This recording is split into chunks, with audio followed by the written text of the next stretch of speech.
چالاکی کی سزا۔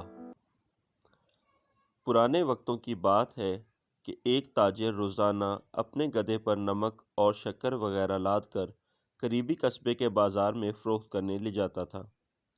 تاجر ایک نیک انسان تھا، وہ اپنے گدھے کا بہت خیال رکھتا تھا، لیکن گدھا بہت کاہل اور نکما تھا۔ تاجر کے گاؤں اور قصبے کے بیچ ایک کم گہری ندی بہتی تھی۔ تاجر روزانہ اپنے گدھے کے ساتھ ندی پار کرتا تھا۔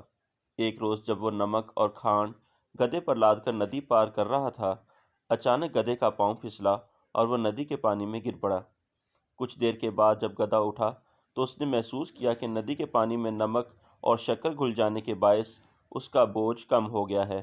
اگلے روز گدھے نے چالاکی سے کام لیتے ہوئے جان بوجھ کر خود کو ندی میں گرا لیا۔ پھر تیسرے روز بھی گدھا جان بوجھ کر ندی کے بیچ بیٹھ گیا اور اپنا بوجھ ہلکا کر لیا۔ اب تاجر کو گدھے کی چالاکی کا پتہ چل گیا۔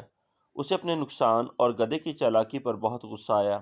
اگلے روز تاجر نے گدھے کو سبق سکھانے کا فیصلہ کر لیا۔ اس نے گدھے پر نمک اور شکر لادنے کی بجائے روئی لاد دی۔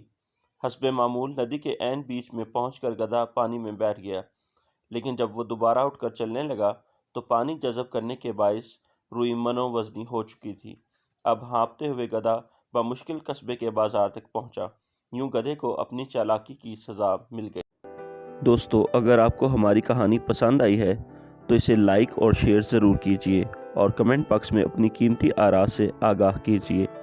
اس جیسی مزید اچھی کہانیاں سننے کے لیے ہمارا چینل اردو کہانی گھر سبسکرائب کیجیے اور بیل کے آئیکن کو پریس کریں تاکہ آپ کو ہماری تمام نئی کہانیوں کے نوٹیفیکیشنز بآسانی مل سکیں۔ شکریہ۔